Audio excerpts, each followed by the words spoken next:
30 seconds and counting. 25 seconds and counting. We are still go. 20 seconds. Guidance alert. The guidance system now going internal. 15, 14, 13, 12, 11, 10, 9, 8. Ignition sequence start. 5, 4, 3, 2, 1.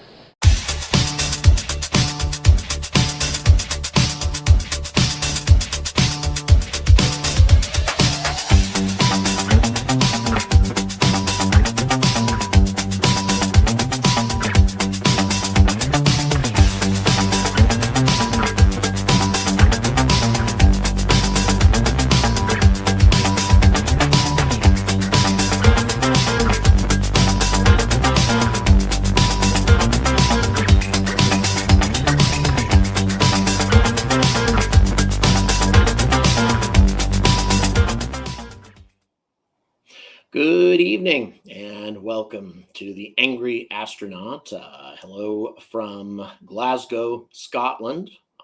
I did not actually know that I was going to be up here right now. I thought I had a couple extra days, but that's just because I wasn't keeping proper tabs on what the scheduling was like for various things that are happening here in Britain. But before I get started, let's see where everybody's checking in from. We have a smaller group tonight, probably because I said that I'm checking in from Scotland, so people are probably thinking that I'm going to speak Gaelic or something like that tonight.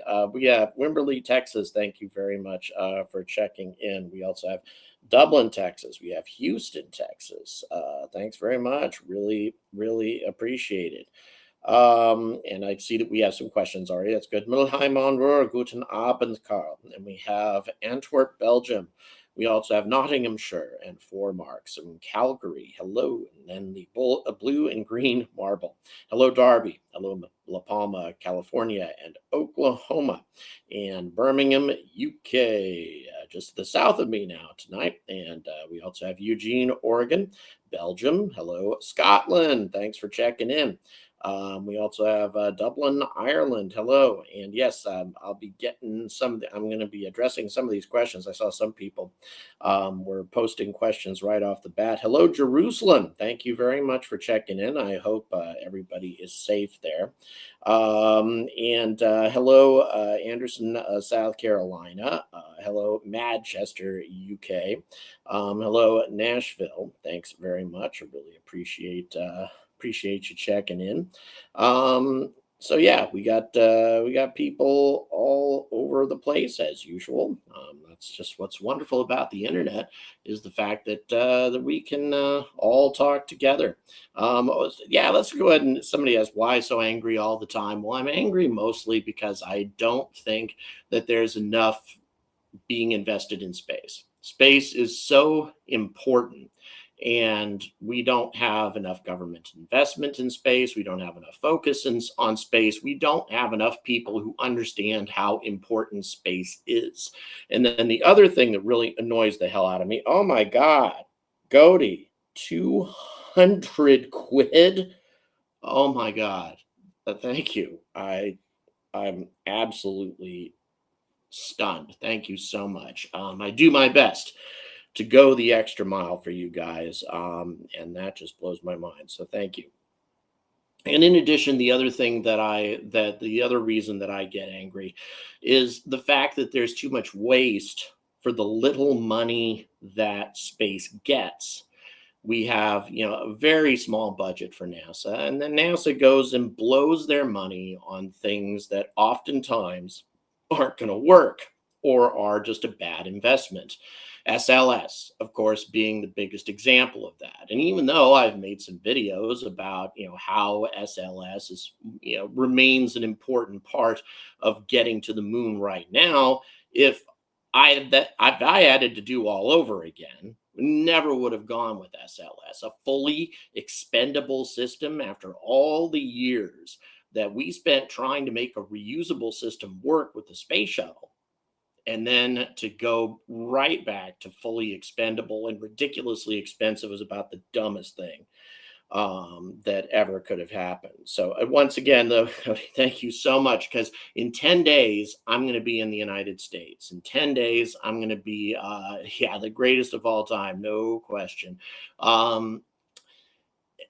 Because as you guys know, I'm going to be covering the Crew 9 launch, behind the scenes tours, interviews with the astronauts, things I've never gotten to do on this channel before. And I've gotten a press pass and an opportunity from NASA that I never would have gotten if it wasn't for all the years of incredible support that you guys have given me. The fact that I've got over 145,000 subscribers and all the views that this channel has, that's the only reason that NASA gave me the time of day. So I really, really appreciate that. So let's go ahead and check on some of these questions that have already come up. The thoughts about the safe return of Starliner, since they made the safe decision to return unscrewed, no point in taking that much risk. Yeah, that's what I think too. I made a video about that topic, actually. And even though if I worked for Boeing and I wanted to, to argue in support of my system of Starliner, I would say, see, we told you, in spite of the problems, this thing always could have gotten the astronauts back safely. You were foolish not to do it. And now you've got astronauts stranded on the ISS needlessly, and you had to boot 2 astronauts off of the Crew 9 mission needlessly. It should have listened to us, but in reality, come on. There was no way that NASA was going to take that chance. And by the way, another thruster failed on the way down. That recently came out. Another thruster had a problem on the way down. So it's just too many issues with that spacecraft to take that risk. Anomaly, thank you so much for your support. Love your videos. Glad somebody's serious about space making a video also. Wondering if I'd make, yes, absolutely. Absolutely. And John Morgan, thank you so much for the tenor. Really, really appreciate that. Is the Oumuamua preventing the IFT-5 launch? I'm thinking the water deluge issue. Yes, that is indeed the case. At least everything I'm getting from the FAA right now suggests that. The fact of the matter is, regardless of how serious of an issue it is, SpaceX screwed up. They did something that they weren't supposed to do. Now, they may not have fully understood what they were supposed to do, or they may have gotten the go-ahead from certain people at the EPA and such, saying, hey, you guys are managing your wastewater all right. You can go ahead and do this without a license or whatever. But they just didn't do things properly. And then also the FAA needs that the testing results that were included on SpaceX's environmental analysis, which, by the way, I've had a chance to read those tests.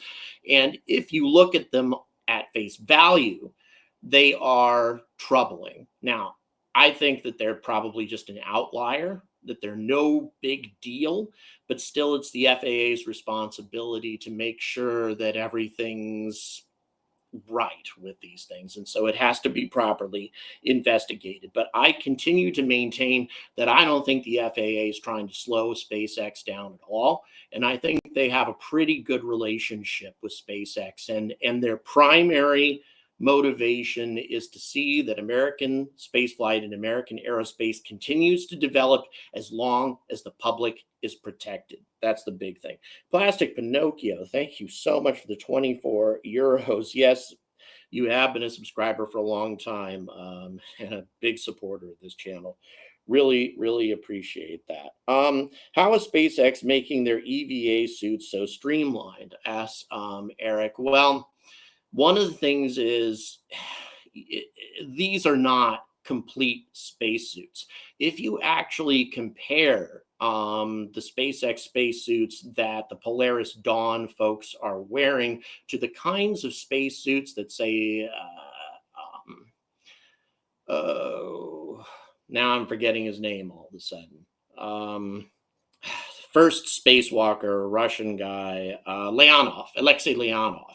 You look at his spacesuit. You look at the early suits that were worn by the Gemini guys who did spacewalks, that sort of thing. They weren't all that bulky either because they didn't come with a built-in life support system. That's a big difference. All the life support is connected to the spacesuit via tethers or via hoses and such. So you can make your suit a lot more streamlined if it doesn't have to carry all that extra life support equipment. So this is kind of an early prototype for the types of spacesuits that SpaceX hopes to use on Mars and elsewhere.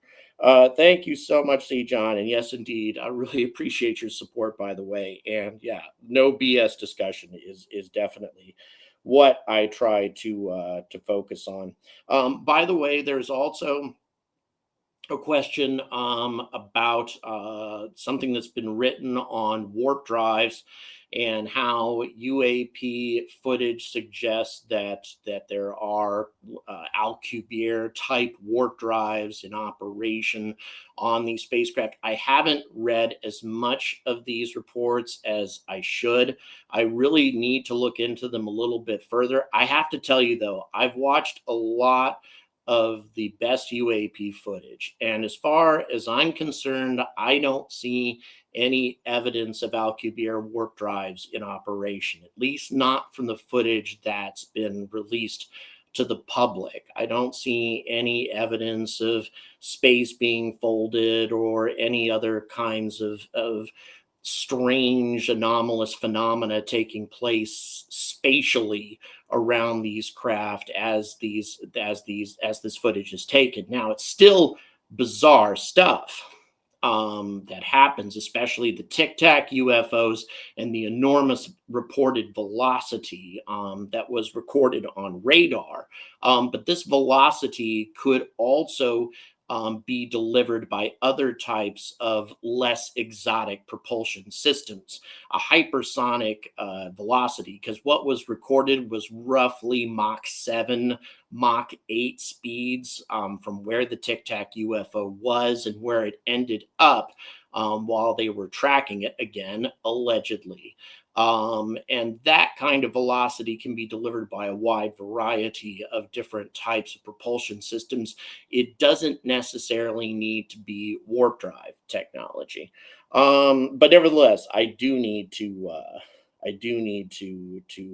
indulge a bit more. And yes, or rather, I need to investigate rather a bit more into that. Let's see. Yeah.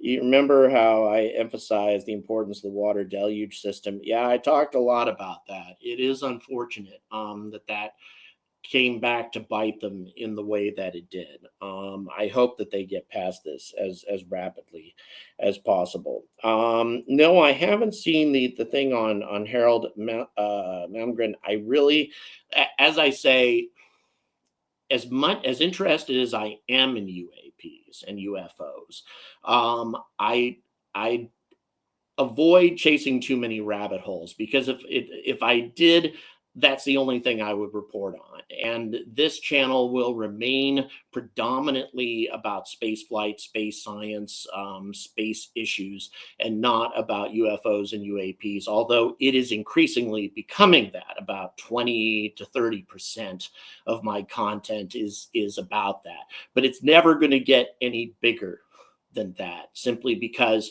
this channel was based on being something else, and my supporters have, I've got very loyal viewers, very loyal supporters who have always wanted it to be that, and I'm not going to betray their years of support by changing things. And plus, honestly, I would not be all that excited about reporting about nothing but UAPs anyway. Thank you so much, Mike Bundy. Really appreciate your support. Wow, the generosity tonight is mind-boggling. NASA and the DoD has been trying to combine a Ram scramjet engine as first stage burn from SSTO. Yeah, very interesting stuff. By the way, if you guys are interested, the reason I'm in Scotland is there's a space convention that starts tomorrow, SpaceCom, and there's a large number of the leading companies, leading participants in the European space arena that are going to be there. Keep in mind, Scotland is one of the biggest manufacturers of satellites in the world. We're talking the top 5. all up here in little bitty Scotland. The one of the top 5 manufacturers in the whole planet is Scotland. So a lot of work's being done on that, definitely. So that's one of the reasons that I'm up here is to cover that. Let's see. Let me go ahead and check at some other questions here real quick. Want to make sure that that I'm not missing anything. But by the way, I am heading to the States here really soon. Where's the name of the song I always play?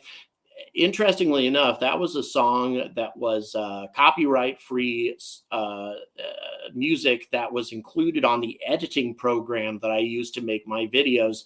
And then that song just got removed. All I know is some French composer made it, but I don't remember the name or anything. And I don't even have a copy of the complete song anymore. I've been trying to hunt it down. All I can say is I'm glad that it's still copyright-free music. Otherwise, whoever composed it could make life very difficult for me. Otherwise, Starship needs a floating launch pad. Yeah, definitely a platform, and that's something that they discussed many times, this offshore launching of Starship, and I think that that's going to become a necessity as time goes on. I really think that the enormous exclusion zone that Starship requires and the amount of public opposition that slowly mounts as time goes on with a rocket this big, especially if we're talking increasing launch cadence tremendously. Keep in mind, all this anger and opposition and complaints to the FAA, lawsuits, all this crap is based off of 4 test flights. 4. And SpaceX wants to launch 25 of these things a year from Boca Chica. 25. I mean, can you imagine the amount of opposition that's going to eventually crawl up as a result of this? It's just kind of nuts, to be honest. Why, instead of trying to capture the Starship with Mexilla, why don't they try to catch the smaller Falcon 9 to see if it works? You know, that's not a bad idea. But I continue to maintain, and incidentally, my opinion is largely driven by members of my team that feel the same way, that the whole capture idea is probably not that great anyway. It just takes one slip up, and the amount of damage that does to your launch pad can really mess up your launch cadence. I mean, unless you dedicate an entire tower to doing nothing but catching. But even if you do that, if there's a mistake, then that catch tower is incapacitated for a while. And again, that screws up your launch cadence. I don't know. We'll see. But it just seems a little risky. Why does... Yeah, that is a good point. One thing that Elon, my producer, just mentioned, and he's totally right. Elon commonly says, you know, the best part is, or the best machine is something that requires no parts at all, or the least amount of complexity. And yet, this catch tower system is one of the most complex ways of recovering a booster that I can think of. It's almost like Elon may have broken his own rules with that one. We'll see. We'll see. It's kind of hard. Let's see. We've got another question. How is Starship supposed to land on the moon if there's no pre-existing launch pad? Too tall and unstable. I've been saying this for a long time, Cole for sale. A very long time. I am deeply concerned that Starship is, especially the newer ones, the upgraded versions are even taller than the ones that we've seen already. Trying to land that thing on lunar regolith and not having it topple over is going to be a very difficult challenge indeed.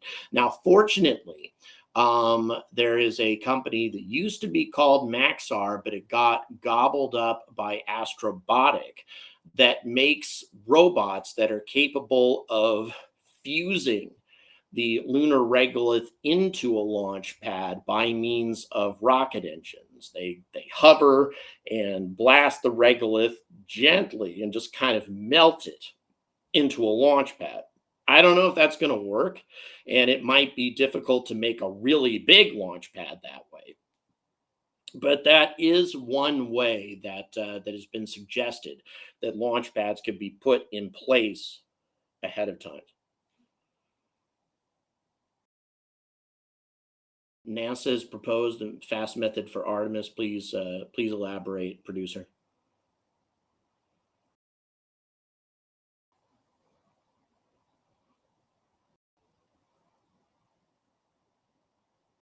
Okay. Now, one suggestion that's been made, according to my producer, is putting an additive in the fuel when you're landing, the landing engines, which by the way are going to be different than the Raptor engines. You can't use Raptor engines to land on the moon, and the producer just sent me a link on this. But using an additive that ablates the regolith and can actually create a landing pad underneath the Starship as it's beginning to land. Interesting idea. And who knows, maybe it'll work. But nevertheless, it is a significant challenge. How can Starship even land on the moon or Mars with no legs? John, the answer to that question is any landing Starship is going to be different than the ones that we have seen. They're not catch tower starships. Lunar Starship, for example, is definitely going to have landing legs. It's going to bear a lot more resemblance to the earlier versions of Starship SN10, SN11, 15, etc., that had those unfolding landing legs as it came down, although they're going to be far tougher and more resilient landing legs than we saw before. But to answer your question, any Starship designed to land on another planet is going to be substantially different than the ones than the majority of Starships. They will be specialized. Let's see. What else are we looking at? Will Elon, SpaceX be able to make the uncrewed Starship to Mars landings by 2026? Asked Michael. No, absolutely not. As a matter of fact, I'm going to go ahead and announce it right now. I'm going to do what's called the 200K challenge. If I can get to 200,000 subscribers by 2026, and also if Elon does manage to actually land an unmanned Starship on or even attempts to land an unmanned Starship on Mars in 2026, I'll tattoo SpaceX fanboy on my butt. It is completely beyond the realm of possibility to think that Starship can get from where it is now to the ability to refuel 10 times in low Earth orbit, and to do that not just once, but twice, because he's talking starships, not just one Starship. And in addition to that, also take care of all the responsibilities with Lunar Starship, because they're supposed to land an unmanned and a manned Lunar Starship by the end of 2026 too. That's a total of 44 Starship launches between now and then. That's an average of one Starship launch every 2 weeks. And it's been 3 months since Starship flew the last time. It ain't happening, guys. I mean, I love the ambition. And maybe we'll see that happen in 4 years, but not in 2. Was it in response to the November date from the FAA? Any criticism pending Polaris? Who knows what his motivation was, but I know that he doesn't seriously think that that's really going to happen. He's just setting aggressive plans. Let's see, what other questions do we have? I know we've had 12 feet tall. Interesting. I'd like to hear more about it. Feel free to email me about your experiences with UFOs. Very interesting stuff indeed. Inflatable landing legs. That's an interesting idea. Somebody just mentioned. Let's see. Guys, feel free to keep those questions coming. I know that there have been questions made already that I may not have noticed or gotten to. Landing Starship or on the moon or Mars is an absolute joke. The quicker Elon realizes this, the sooner SpaceX will land on the moon. There is a point to that. In some ways, I think that it might be better to use Starship as a method of getting a big lander to Mars orbit rather than trying to use it to land on Mars, because I mean, Starship is, first of all, a very, very big a very, very big rocket. Okay. I mean, we're talking 100 tons of stainless steel, plus the cargo, plus the propellant that it's going to have on board in order to make a propulsive landing on the surface of Mars. And then you're talking about an atmosphere that's 1% the density of our atmosphere. It's actually less than 1%. You're not going to be able to bleed off that much speed in an atmosphere that thin. And therefore, Mars's terminal velocity is 1,000 kilometers an hour. Terminal velocity is about the speed of sound here on Earth. It's immensely fast compared to terminal velocity here on Earth, meaning that you have to have a lot more fuel in order to carry out a propulsive landing. Can Starship really carry enough fuel to get all the way to Mars, carry out the necessary maneuvers to get to Mars, then enter the atmosphere and land successfully without anything to slow it down besides the atmosphere? I don't think so. And that's based on all of the other missions we have ever sent to Mars. None of them have been able to do it with just using the atmosphere and engines. They've needed sky cranes. They've definitely needed parachutes. They've needed so many things in order to be able to successfully land on the red planet. And that's with something that weighs 1 metric ton, not hundreds. So I think it would be better to get something to orbit rather. Have I seen any of the videos from the Corridor Crew channel reacting to UFO footage, VFX experts? And no, I haven't actually. Like I say, UFOs, there's so many rabbit holes to go down. And I am very interested. By the way, you guys get to hear this first.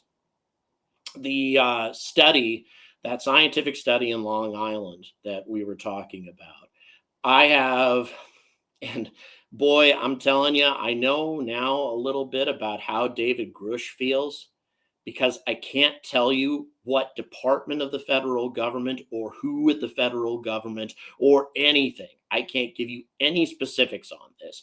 All I know is that the federal government is taking that study very, very seriously. They look upon it as being quite legitimate. I can't tell you anything besides that. And I know this for a fact because I've spoken to the people involved. That's it. Can't say anything else. But it's significant. Very significant. Rodney, thank you so much. Really appreciate your support. Alan, thank you so much for the $5.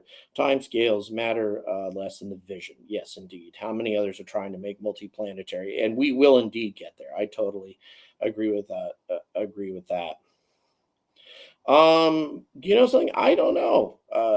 Study brainwaves. I'm not sure. If the speed of Polaris Dawn moves with the gravity of the Earth, about the Polaris Dawn moving with some speed, do astronauts survive the spacewalk when new suits sunlight damage their body? Well, here's the thing. For one thing, they are keeping the sun to a minimum on the astronauts. They're trying to do a lot of the spacewalking with the ship between them and the sun, and also the ship providing a shield against micrometeoroids, that sort of thing. They're really going to great extremes to try to minimize the risk on this spacewalk, because it already has lots of unique risks that no astronaut has tried to contend with since the 1960s. It's trying to go out of a spaceship with no airlock, exposing everybody else inside the ship to the vacuum of space, that sort of thing. It is a risky thing indeed. Hype aside, the way movies show a building Mars mission shows shuttles building big Mars spacecraft with separate landers. Yeah, I think so. I think in many ways, Starship may be the rocket that transports the necessary materials to orbit in order to build a larger Mars spaceship that can also include the necessary landers to safely land. Because right now, the inflatable heat shields that they've been testing, the lofted type inflatable heat shields, those can protect a landing craft as heavy as 20 tons. So, it's not big enough for Starship, but it is big enough for a very sizable, resilient landing craft. We're talking several times the size of Crew Dragon. So yeah, I think that it's very possible that Starship could be the way to transport several of those types of landing craft to Mars orbit and go with that route. I'm not going to elaborate on, well, okay. Whoever said my opinion on River to the Sea, no, I don't like that statement, and we'll just end with that. Okay, let's go ahead and move on.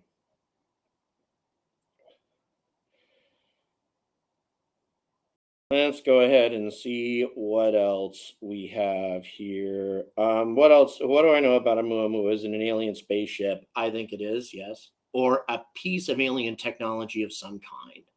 And all you have to do is check out one of my videos to know why I feel that way. It's because the artificial explanation for what Oumuamua did, for what this object did that no other object that we have ever observed in our solar system or out of it has ever done before, except for artificial objects. Artificial objects that we have launched into space have been the only things that have done what we observed Oumuamua doing. That's significant. There have been many, many, many efforts, all kinds of shots that have been taken by a wide variety of astronomers trying to explain this naturally, and they've all come up short. The artificial explanation is the only one that stands up. Thank you so much, Mike Bundy. Starship is Falcon 1. Thank you very much. On Long Island stuff, I keep thinking about Philadelphia experiment with wormholes. Yeah, that's would be the right part of the world for that. Definitely.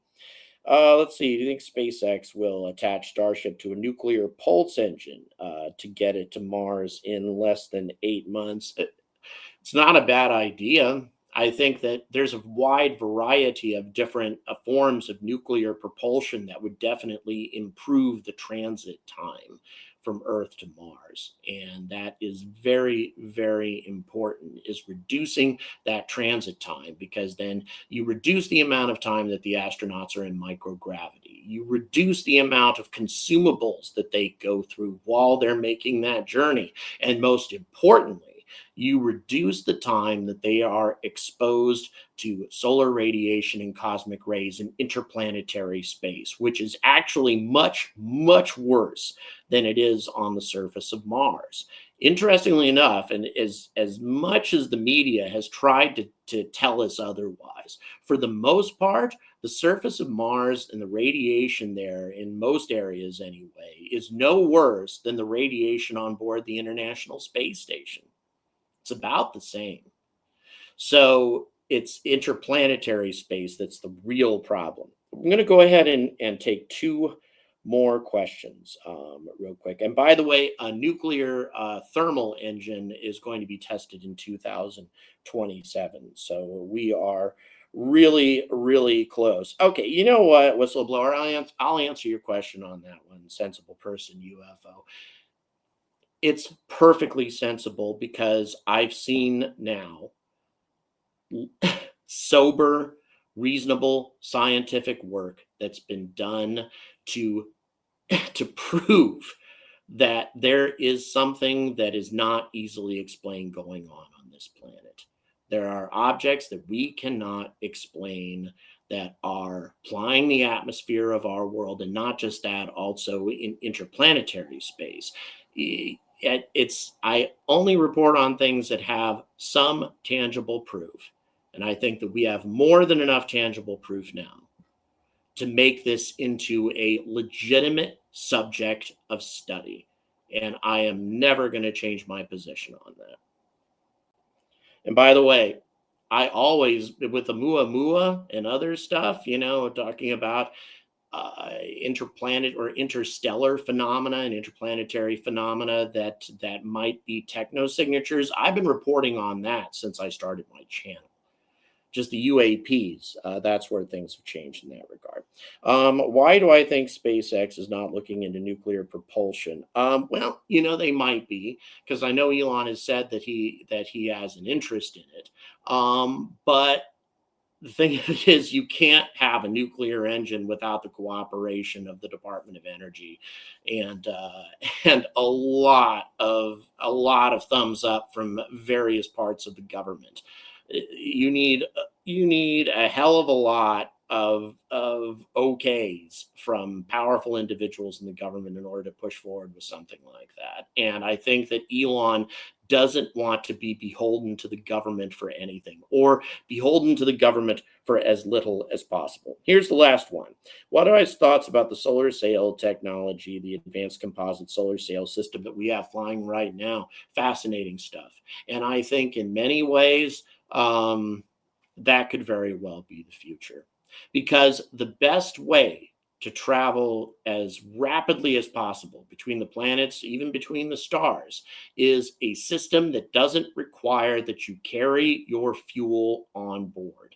That is the big thing that slows us down, is the fact that in order to travel quickly, you need a lot of fuel, whether it's nuclear, chemical, I don't care what it is, you still need a lot of fuel, especially if you're going to travel at relativistic speeds.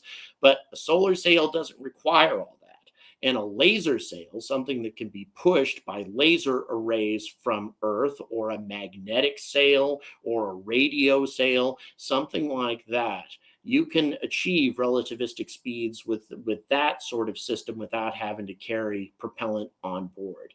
And you can even slow down at the other end, assuming that you're going to a solar system. The way you do that is to make a close flyby, a very close approach to the star in question, and you use that enormous amount of solar energy, that enormous amount of photons hitting your sail, to decelerate you as you arrive at your target destination.